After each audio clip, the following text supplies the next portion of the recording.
Okay, we'll call the next case, Barker versus Attorney General. Mike. If all of them are here, can we Mike, turn that off? can't we turn this off? I like the way I look on video, but it can be distracting. And I don't know that council needs to look at us twice. It's for the instant replay. There we go. I didn't realize that was counsel for the next case who was sitting there at the council table, but obviously it is. So we'll call the next case Barker versus the Attorney General of the United States. Ms. Trevi? Yes. Good morning. Good morning. Okay. May it please the court, my name is Shannon Trevi and I represent Gregory Barker. Your Honors, in this case, the government essentially presents a catch-22. It states that there is no need for a remand. Ms. Trevi, did you want to ask for Oh, yes, I'm sorry. May I have 3 minutes for rebuttal? That request will be granted. In this case, the government essentially presents a catch-22. It states that there is no need for a remand because there was insufficient evidence of incompetency. But the very reason there is sparse evidence of incompetency is because the trial court failed to develop the record in this manner in the first place. What could you have looked at? You know, we reviewed all of the record that was provided. What is it that one could have looked at to know that there should have been questioning? Other than the one question, of course I don't have it in front of me at the moment, but the one question where he says, now, how are you doing? And he says, okay, as of the moment, or as of this time, or something like that. Yes, when the judge asked... Any medical problems? Yes, right. he had any medical Not problems. as of now. Right. So should the government decide to apply the current, or should the court decide to apply the current BIA's test, which is that the judge is only required to make findings if there are indicia of incompetency present. There were several indicia, and they're all listed in the brief. One is the attorney issue. He wasn't able to retain his attorney. His attorney withdrew. That happens all the time. Have a disagreement. I mean, this wasn't like 4 attorneys in a row I can't get along with.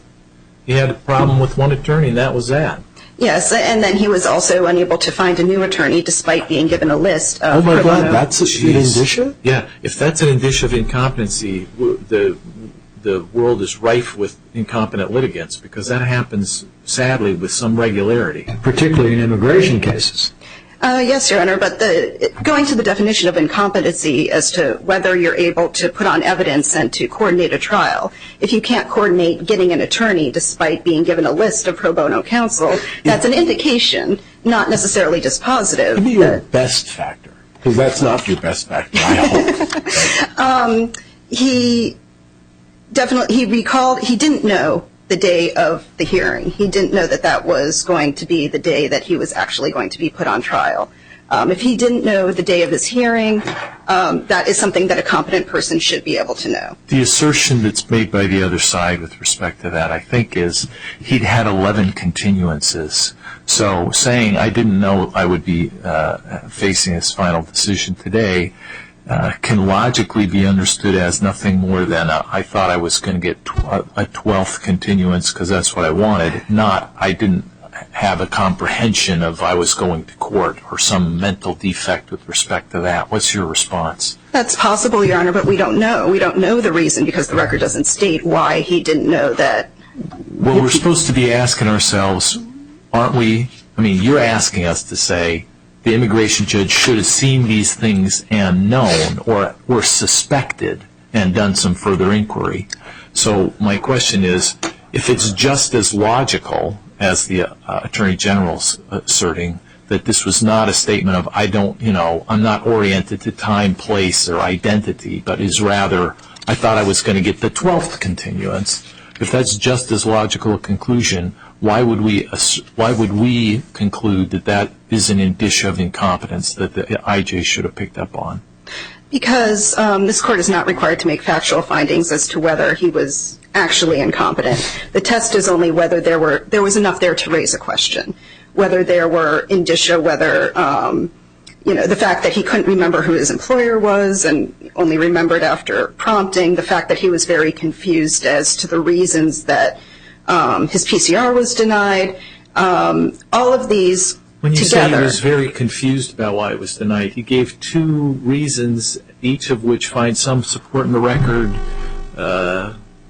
didn't he? I mean, He said it, as I recall, it's because he said it was because he wasn't there or he wasn't present for his PCR, and that wasn't the reason it was denied. It was denied because Padilla wasn't retroactive. right, And because he doesn't know or didn't remember to say that Padilla is not retroactive, that should have. It's not that. Given some He could have said, I'm confused as to the reason why it was denied. I don't understand. But he came up with a reason that had no support in the documentation. In the hearings that are provided to us, he had an exchange with the IJ, whatever it was, 12, 13 times, some perfunctory, some substantive. Other than what you've pointed out, not remembering Padilla or saying, as of now, no problems, what could an IJ have thought of as he was having an exchange that seemed to be question, responsive answer, question, responsive answer, that would lead the IJ to say, I've got to pause? Given the current BIA test for incompetency, the fact that Barker put on nothing in his defense, the fact that he was confused about what was going on, that he didn't know what day his hearing was, and that he stated that he wasn't comfortable representing himself and that he didn't think that he could put on his own defense, that given the current definition of incompetency, whether you're able to examine and present evidence and cross-examine witnesses, all of that together should have indicated to the judge that Barker was not capable of providing his own defense in this hearing. Let's get to the heart of the matter here. What's wrong with the standards that the BIA has adopted in matter of MAM? Yes, Your Honor. That test, it's very good at detecting certain kinds of incompetency, and I believe it's the kinds of incompetency that the panel was just talking about, whether you can answer questions coherently or incoherently, whether you're hearing voices that aren't there, whether you're babbling and not being responsive. But that is not the only type of incompetency. In fact, it's probably not even the most common type of incompetency.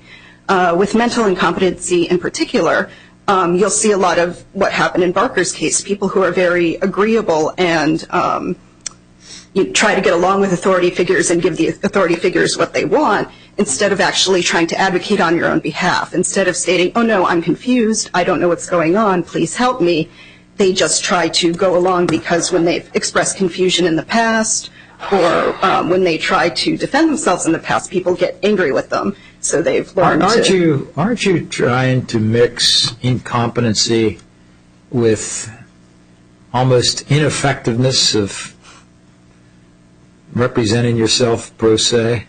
Aren't you trying to mix up those two concepts? Your Honor, I don't believe I'm trying to mix it up. I think that the definition put forth by the BIA contemplates a certain level of proficiency in being able to defend yourself. It's, again, stating that it states that the person must have a reasonable opportunity to examine and present evidence and cross-examine witnesses. That does contemplate a certain level of proficiency and ability to competence in defending yourself. I don't believe the government has argued with that definition or said that it's wrong. So that's why we think taking the brief time that it would take for the court to ask questions to ensure that an unrepresented alien before the court is indeed able to do that is justified under the Matthews test.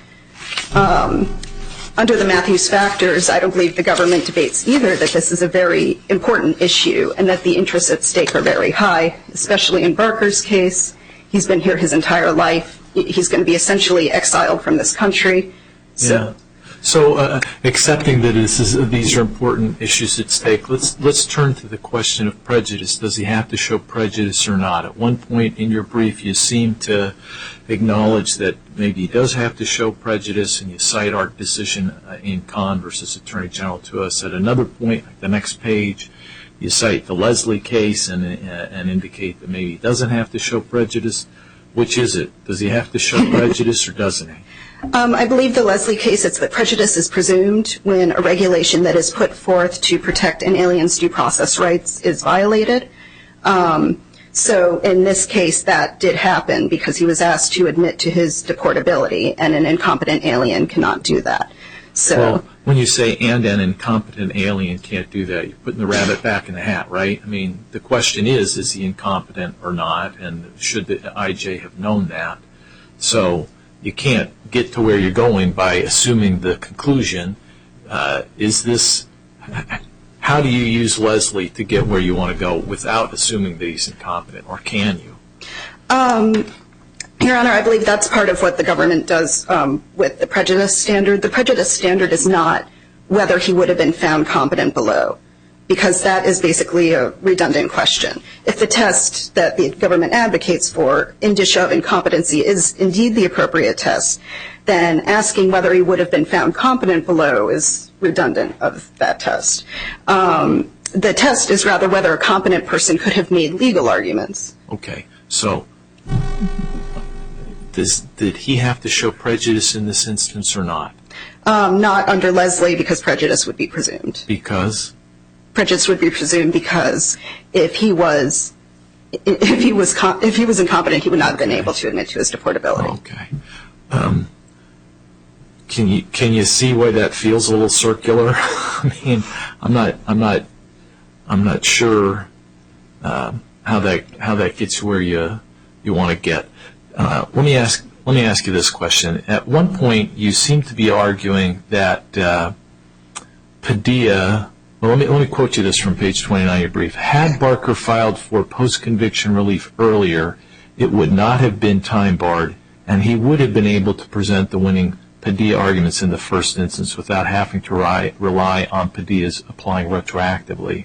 He didn't get to do that, however, because of the government's inordinate delay.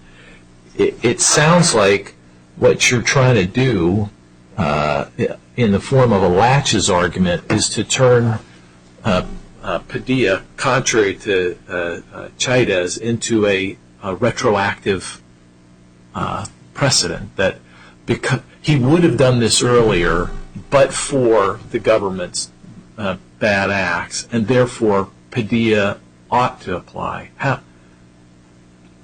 That's a pretty neat bit of jujitsu, but are we really allowed to do that? I believe so, Your Honor. First of all, it would be a different application of Padilla. We would not be overturning the original conviction that he had.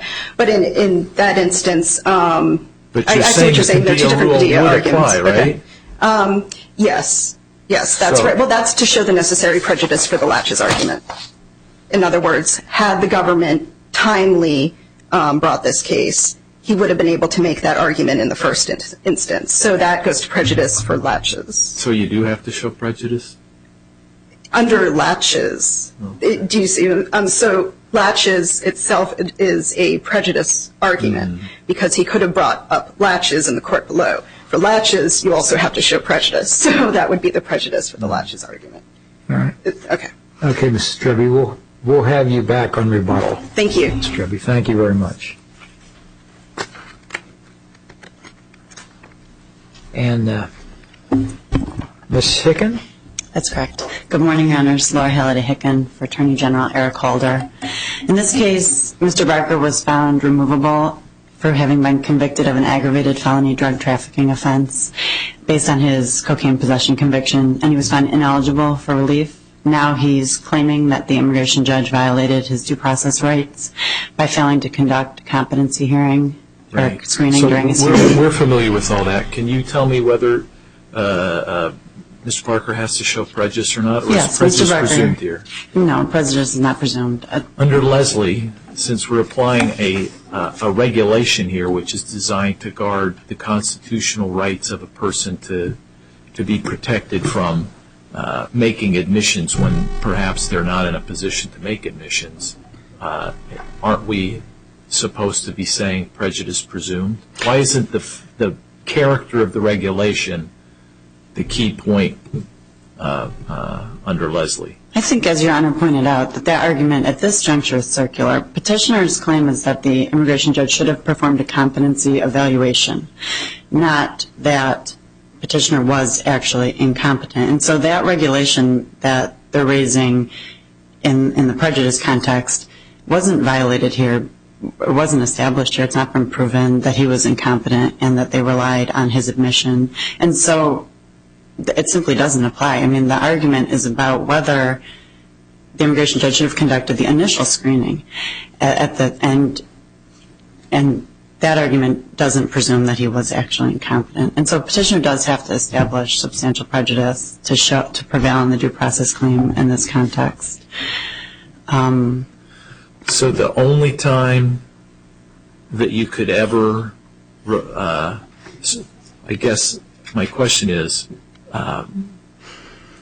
you would always have to show, in a context like this, you'd have to show incompetence in order to take advantage of the Leslie rule where this regulation is concerned. Is that the government's position? That's correct. And this case wouldn't have to be presented on this record. I mean, Mr. Barker and his counsel would always have the opportunity to bring new evidence before the board in a motion to reopen. If they had evidence of incompetence that they wanted to get before the board so that the court could then review that, that would be an option. I mean, there's been no evidence presented. Why isn't the argument that your adversary has posed that there were enough indicia in the record that the IJ should have known? Why shouldn't we apply that? Right. Mr. Barker meaningfully participated in these proceedings over the 12 hearings. He was able to... Second, would you raise that microphone a little bit so you're speaking, no, not that high, but so it's more, so you're speaking more directly into it. Mr. Barker meaningfully participated in his proceedings throughout the 12 hearings. He was initially represented by counsel. After his counsel withdrew, he updated the judge on his post-conviction relief in state court. He requested continuances. He filed for asylum, testified in support of his asylum application. He's not a sophisticated litigant. He was unrepresented, but he meaningfully participated. It wasn't the fact that it was, he was there, I think, 11 times. That's correct. Probably 11 continuances. Yeah, I mean, it wasn't the fact that, you know, here he came in 11 times, either without counsel or with counsel who he wasn't satisfied with, and wasn't sure what was going on, and didn't know the last hearing was going to be the day of decision day. Don't all those facts begin to add up that a reasonable person would say, wait a minute, is this guy really competent to be here? No, representing himself? Don't they become indicia of incompetence even under the matter of MAM? We would respectfully disagree. The reason he came back time and time again was that he was receiving continuances that he requested in order to pursue post-conviction relief in state court. He was hoping, and I think that this is very helpful in this context, to look back at the representation that he had when he had prior counsel. Right. His prior counsel admitted that petitioner was removable based on having been convicted of an aggravated felony drug trafficking offense. His strategy was to pursue post-conviction relief in state court, and said that that was really the only viable option for him to avoid removability consequences. And he also admitted that there was no viable relief that Mr. Barker was eligible for. And so that was the strategy that his prior counsel was pursuing. That should also undermines, it's helpful to point out, it undermines his substantial prejudice argument. Mr. Barker's argument is that if he had competent counsel, his result would have ultimately may have been different. There's no reason to believe that as his prior counsel. Why when you say there's no reason to believe that? I mean, is there not an argument to be made based on Padilla that if he'd had competent counsel there? Padilla says that removal is, and in fact, maybe contrary to what we said in Restrepo, Padilla sort of indicates that this could be viewed as a penalty, right? I mean, it says, quote, "We have recognized that deportation is a particularly severe penalty, but it's not in a strict sense a criminal sanction." Could competent counsel have gotten up there and said, hey, I'm entitled to a statute of limitations defense here because the Third Circuit, without mentioning Padilla, because they were roughly simultaneous, said it's not a penalty. But look, the Supreme Court in Padilla says it is a penalty. I got a basis for making a pitch for the application of the 5-year statute of limitations. They're getting hauled in here for something that's a decade or better old. Right. No, the government's position is that Padilla didn't contemplate anything to do with whether deportation is a penalty with regard to the statute of limitations in 28 U.S.C. Section 2462. Well, it may not have invoked the statute of limitations, but it says what it says. It's a particularly severe penalty. Mm-hmm. That's a quote. Right, but we don't believe that you could read from that into that the Padilla argument that the court was contemplating trying to bring deportation proceedings within the statute of limitations. Would you not concede that that's at least a colorable argument based on the language of Padilla, that when the Supreme Court says deportation or removal is a penalty, that competent counsel's got a basis for coming into court and saying, they just said it's a penalty. And look, there's that 5-year statute of limitations. We ought to be able to have that reviewed and talked about, Judge. That's not an argument that a good lawyer would want to put in front of a court had he been represented? I don't think that that's ultimately a meritorious argument, which would be something, they wouldn't need an argument that would ultimately affect their proceedings. But even having said that, excuse me, is that a meritorious argument? No, it's not that. Ultimately here, the issue for substantial prejudice is whether there's a competency issue. It's not that petitioner didn't bring that argument because he was incompetent. It's the argument there is whether this is how this case becomes confused with the representation versus incompetence. It's not that petitioner failed to bring that argument because he wasn't a competent person. He had a mental, incompetency. It's that he was unrepresented. And he's not a sophisticated litigant. And is he going to bring that claim that we don't ultimately think is meritorious, but is he going to raise that claim? No. But the fact that an unrepresented alien is not able to raise a sophisticated legal claim is not indicative of mental incompetency. And the problem here is that being unrepresented and being incompetent are constantly being linked and bleeding over into each other. And they're separate. Just being an unrepresented alien, which is... Should we hesitating on the Restrepo piece for a moment, should we be troubled, aside from whether he's competent or not, that the Attorney General is pulling somebody in on extraordinarily stale charge and throwing them out of the country? We said in Restrepo, quote, we find this enforcement history troubling, and it begs the question which we pose to the Attorney General at oral argument. In essence, is it not appropriate to impose some statute of limitations governing the period within which the government may prosecute the removal of aliens convicted of aggravated felonies, unquote. Here we are, 5 years later, and the same question occurs. Shouldn't there be some limit on the government's capacity to reach back in time and haul people in and then say, you're out of here? Even though you haven't been in that country since you were, 2 months old? See you later. The government submits that it's within ICE's prosecutorial discretion, within the immigration officials. Within what? It's within the prosecutorial discretion of ICE to when to initiate removal proceedings. This is the authority that's been delegated to them. I mean, ultimately, so there's in no, this your case, view is no statute of limitations ever, no. Period. Why the delay here? My understanding is that petitioner was brought into some sort of law enforcement scenario and in 2011, and that's when they ran his criminal record, and that's when his conviction came to light. And so he had some run, and I'm not sure exactly. It was a delay because INS was unaware of the prior conviction? Right. My understanding would be they're unaware. They're not all. It's not always a real-time. How do you become aware?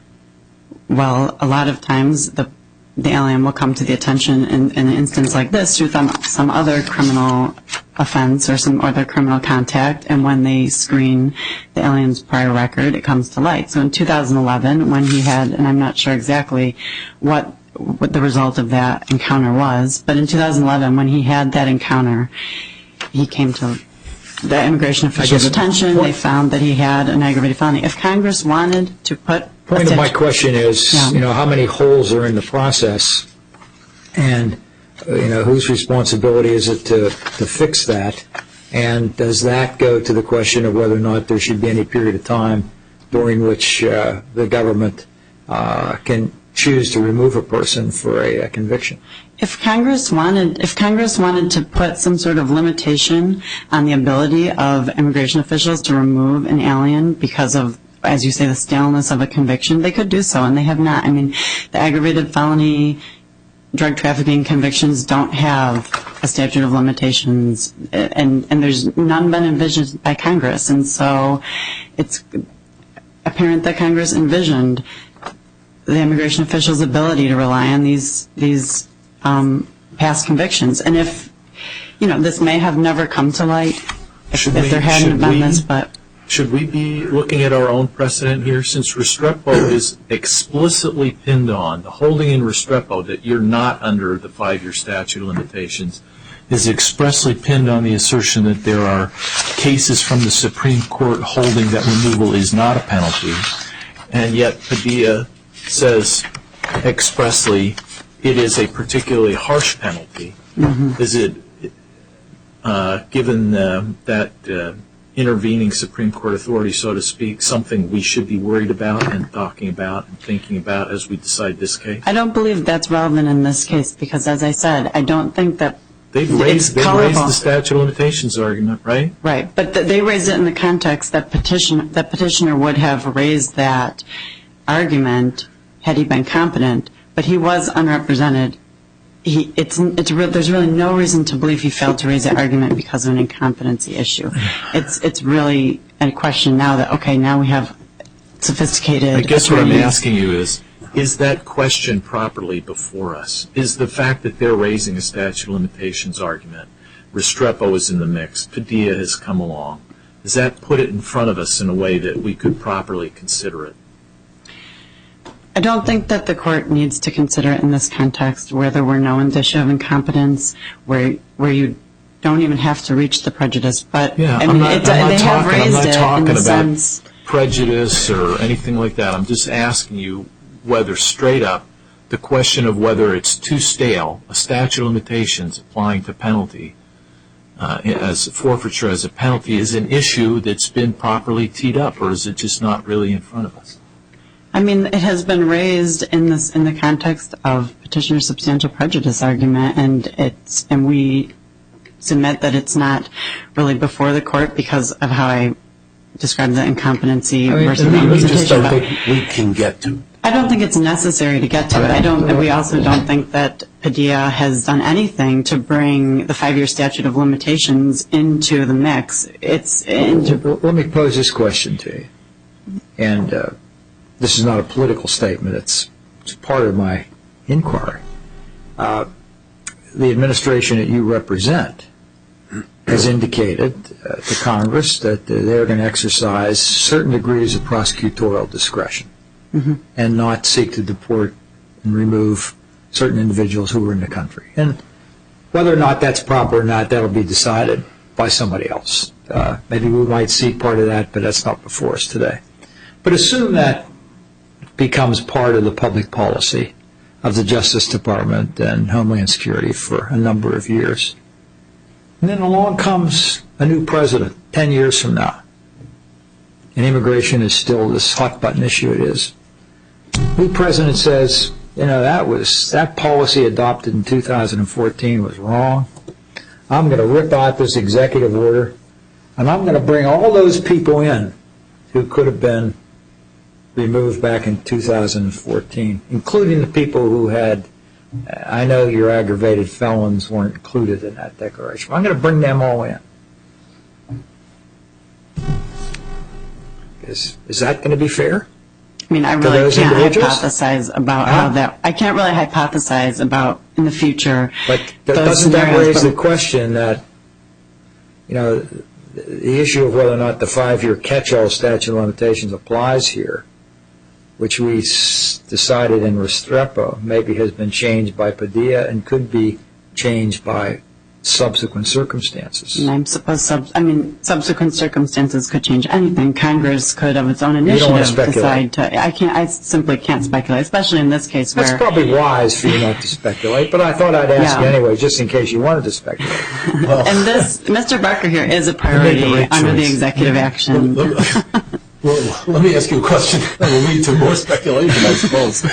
So, if we agree from your standpoint with regard to Mr. Barker and the competency issue, can we reach the question of whether the BIA's procedure as laid out in MAM comports with due process? Well, to the extent that reviewing, yes, the question of whether MAM comports with due process is wrapped up to some extent in Mr. Barker's due process claim. But here, Mr. Barker and opposing counsel can't show that the due process afforded Mr. Barker was constitutionally infirm because they can't establish any error or substantial prejudice in this context. They certainly can't show that more is needed in order to protect the due process rights of Mr. Barker. Here, even if, looking at the Matthews v. Aldrich analysis, Petitioner's counsel completely negates any of the burdens that this would put on the administrative burdens on the government. Some of the indicia of incompetence are peppered throughout Mr. Barker's multiple hearings, which would lead me to believe that they're requesting competency evaluations multiple times throughout the proceedings, possibly at every one of his 11, 12 hearings. So no, there's really no basis for finding that that is required. There really isn't even any basis for finding that that would have changed anything in this case.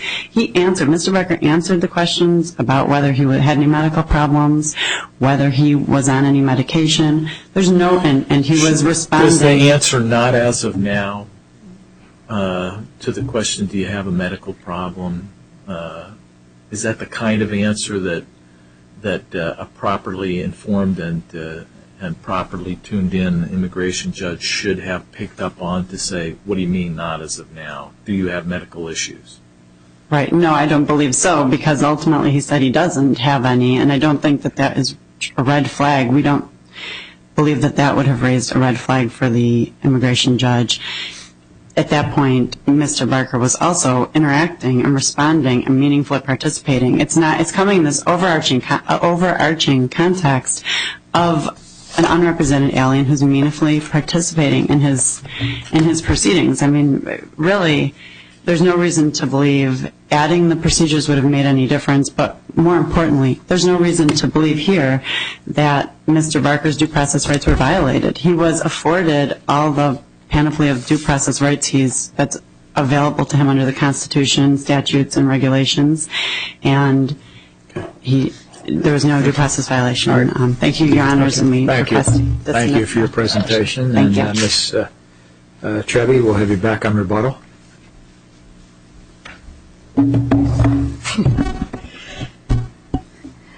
Just as an initial matter, I'd like to point out that this court can consider whether Restrepo is incorrect in the first instance here. It's a pure issue of law. All the necessary factual findings were made below, and the issue has been briefed. So there is no reason why the court can't decide this today and apply it to this case. Has that particular issue, not in the context, not with the argument that there's some prejudice because he would have made arguments he didn't make, but just on its own, the assertion that, hey, you decided Restrepo incorrectly in light of Padilla, you need to revisit it. Is that something that was argued below and preserved here? No, Your Honor, that was not argued below, but it's a pure issue of law, so there's no reason why it can't be decided by this court in the first instance. There's no reason to make it go through all the lower proceedings if this court has everything it needs before it. I'd also like to point out that the government has made no Matthews test argument. This is the first time the government has mentioned that there would be a burden caused by our proposed test. In fact, the burden would be very low. It would be a list of questions that the judge would be required to ask, it wouldn't take too much time. And again, given the seriousness of the matters at issue, it would be perfectly justified. And finally, as to the statute of limitations argument, whether the Congress could have made drafted a statute applying a statute of limitations argument, applying a statute of limitations to immigration proceedings. That's exactly what Congress has done with this catch-all statute of limitations. It said, okay, we're not always going to have a specific statute of limitations written out in every single statutory scheme, but in those cases where we don't, we have this catch-all 5-year statute of limitations. And if that, would there be a discovery rule defense available to the government if, for instance, here, if the state of New Jersey hadn't properly notified, or hadn't properly, I assume the state of New Jersey didn't properly inform the federal government? This conviction in the criminal history that would have been available to the federal government? That's a good question, Your Honor. I believe in this case it doesn't matter. They'd be put on constructive notice by the fact that there is a conviction in the public record. That's a pretty tough standard to hold the government to, isn't it, given the complexity and the vast number of convictions and arrests and everything else that are going on across the country, that the federal government should be on constructive notice of everything that happens in every criminal courtroom across the United States? That's what you're arguing for, and what it means is 5 years and you're done, even if somebody successfully evades any detection at all by anybody but the court that happened to convict them. These things are all a matter of public record, and they're all, I'd assume with technology, the technology that's before eyesight, they were aware of, evidently. Yeah. I'm sorry. I think there is an obligation that the states report these to the FBI in a timely fashion. So you could be right on that argument. May not be. And in this case, evidently, the government found out about his 2011 police encounter, even though it doesn't look like there were any charges or anything there, so they found out about this. But that is the peril of the 5-year rule, that the government may not timely find out something. That is true. Anyways. Well, thank you, Ms. Treby, and I want to thank you on behalf of the court, on behalf of my colleagues. I want to thank you and your law firm, Steptoe & Johnson, for taking this case on a pro bono basis, and for the high level of representation that you've provided to Mr. Barker and to the court. Thank you very much. Thank you very much. And likewise to Justice. And we'll take the matter under advisement.